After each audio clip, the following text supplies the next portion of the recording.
안녕하세요. 오늘은 현상학적 설교 10번째 시간으로 형식적 고시라는 그 현상학의 개념을 가지고 말씀을 드리려고 합니다.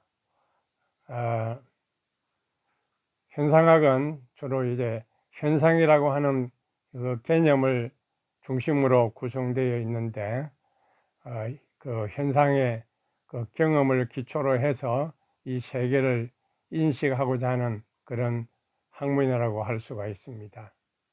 현상학은 페노메놀로지라고 하는 그 말은 이 그리스에서 나온 페노메놀이라는 그 말에서 유래되었는데, 나타남 혹은 현상, 그런 말로 표현할 수 있습니다. 현상학은 현상, 즉 경험, 나타남 그 자체에 주목하는 그런 학문이라고 할 수가 있습니다. 이 현상학과 그러면 설교학을 어떻게 연결시킬 수가 있겠습니까? 그 현상학을 이제 연구할 때 주로 사용하는 개념들이 주관성이나 의식이나 시간이나 공간, 이런 개념을 가지고 탐구를 합니다. 설교학에 있어서는 그 설교의 내용, 하나님의 말씀을 이제 전달할 때에 어떤 그 설교자의 그 의식이나 설교자의 경험, 그런 것들이 포함될 수가 있겠죠. 또 현상학에서는 시간과 공간이라고 하는 그런 개념이 있다고 하면, 설교학에서는 설교의 구조나 어떤 맥락, 이런 것을 이해하는 데 도움을 줄 수가 있을 것입니다. 현상학과 설교학의 그 공통점은 인간 경험에 대해 관심을 가진다고 하는 것입니다. 경험을 중요하게 생각합니다. 현상학은 형상 자체에 주목해서 그 경험을 이해하고 해석하는 학문입니다. 설교학도 어떤 의미에 있어서는 신앙의 경험을 이제 전달하는 학문이라고 할 수가 있을 것입니다. 그래서 이 설교학과 현상학은 인간의 주관성이나 의식의 역할을 또 강조합니다. 현상학은 개인의 주관적인 경험과 의식을 중요하게 생각하고, 또 설교학은 설교자의 그 내면적인 경험과 의식을 또 중요하게 생각하는 것입니다. 또한 이 현상학과 이 설교학의 공통점은 의미와 해석을 중요하게 생각한다는 것입니다. 현상학은 그 현상을, 그 의미를 이해하고 해석하는 방법을 연구하는 것입니다. 설교학은 그 성경의 의미, 신앙의 가르침을 이해하고 또 해석하고 그것을 전달하는 학문이라 그렇게 볼 수가 있을 것입니다. 그래서 이 현상은 이제 현상학의 이 현상은 우리의 인식 속에 나타나는 것을 가리킵니다. 우리의 의식에 나타나고 경험될 때에 그것을 이제 현상이라고 말을 하는 것입니다. 하이데거에 따르면 그 현상은 우리의 의식에 나타난 모든 것을 현상이라 그렇게 말하고 있습니다. 그러니까 이 현상은 우리의 의식에 나타나는 경험, 경험된 것, 그런 것을 가리키는 것이죠. 이것을 우리 기독교의 신앙에 도입한다고 하면, 현상은 우리가 경험한 것, 신앙의 경험, 체험, 신비적인 경험, 또 성령의 나타남, 하나님의 임재, 이런 것들을 관찰하는 것이라고 볼 수가 있겠죠.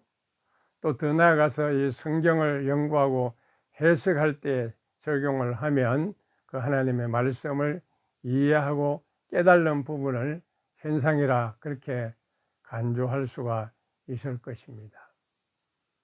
그래서 이런 경험과 이해, 이것이 현상학에도 중요하고 우리 또 기독교와 또 설교에도 중요하게 생각할 수가 있다고 하는 것입니다.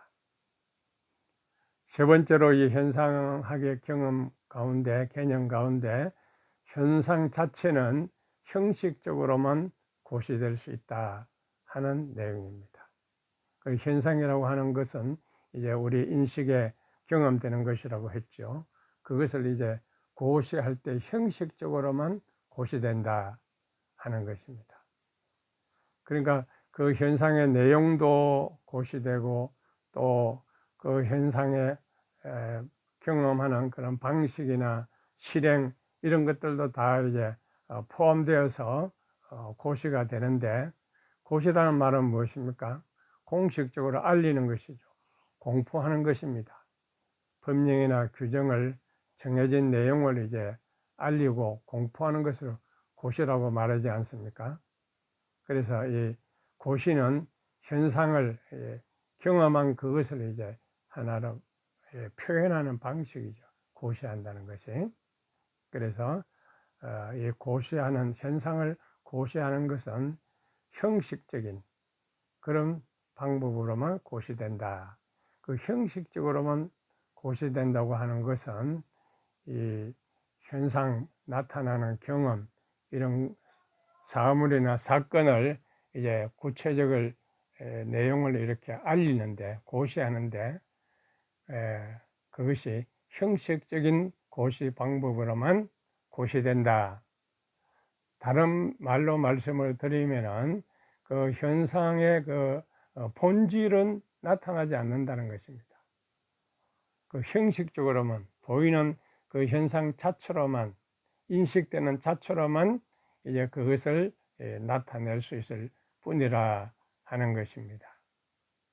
그래서 그 현상의 어떤 특성이나 그런 내용, 그런 것들은 전달할 수 있지만은 그 현상의 본질, 그것을 찾으려고 하면은 그 현상을 뛰어넘어서, 그 현상 자체를 넘어서는 그런 인식과 이해하는 과정이 더 필요하다 하는 것을 여기서 우리가 볼 수가 있는 것입니다. 따라서 우리는 이 현상의 그 형식적인 고시를 통해서 우리는 현상의 본질을 이해해야 하는 것입니다. 단지 형식적인 고시를 통해서만 그 본질을 이해할 수 없기 때문에 현상의 본질을 이해하려고 하는 또한 노력이나 방법이 필요하다는 것입니다. 그래서 현상의 본질이라고 하는 것은 어떤 개인의 주관적인 경험과 연결되어 있습니다. 형식적인 고시로서 완전하게 표현되지 않는 그런 의미가 거기에 있다고 하는 것입니다. 그래서 하이데거는 이 이해 과정에서 주관성과 창의성을 강조합니다. 현상의 본질을 이해하기 위해서 개인의 경험과 관찰을 통해서 현상을 직접 내가 경험하고 탐구해야 한다는 것입니다. 개인의 주관적인 관점과 해석, 또 창의적인 그런 생각, 이런 것들이 어우러질 때에 그 현상의 본질을 이해할 수가 있다는 것입니다. 또 하이데거는 현상의 본질을 이해하기 위해서는 현상을 다양한 관점에서 고려하고 탐구해야 한다고 하는 것입니다.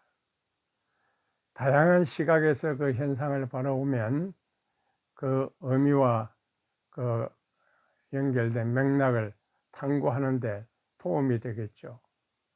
그러니까 현상의 본질에 더 접근할 수 있게 된다는 것입니다. 개인의 주관적인 경험과 관찰, 또 다양한 시각에서 그 현상을 바라보는 그런 탐구, 이런 노력들을 통해서 그 현상의 본질을 이제 파악을 해야 한다고 하는 것입니다.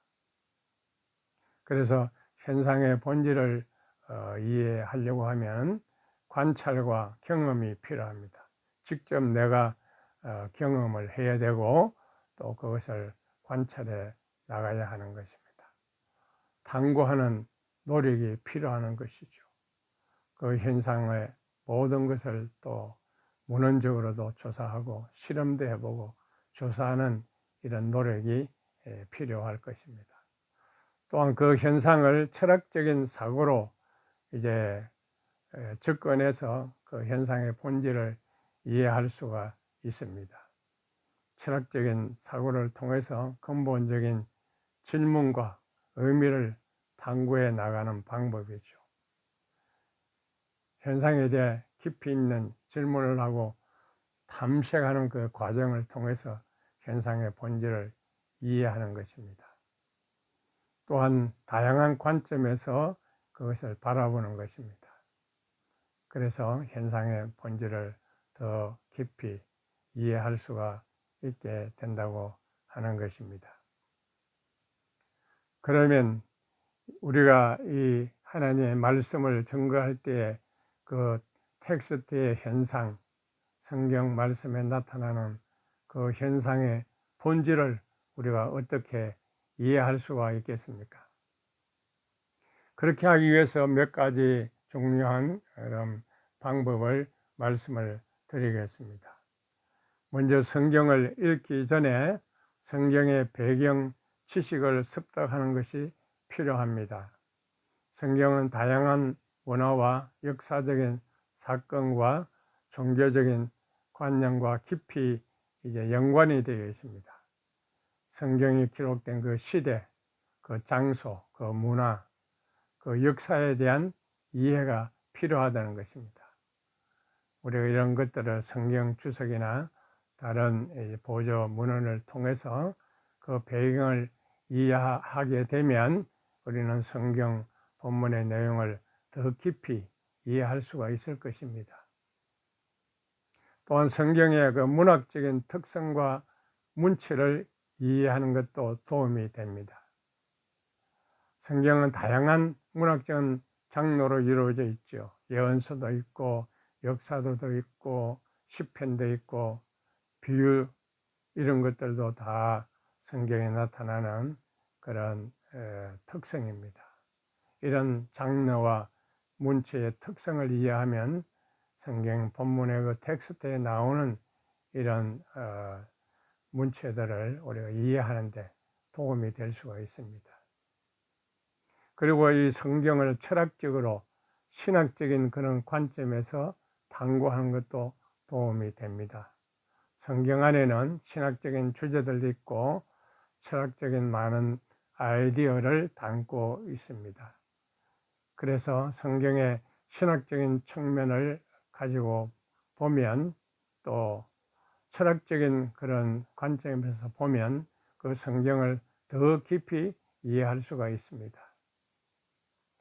마지막으로 또한 성경을 공동체와 함께 읽고 토론하는 것도 유익을 가져올 수 있습니다. 성경은 내 개인에게 필요한 것만 아니라 우리 신앙 공동체에도 필요하고 중요한 책이죠.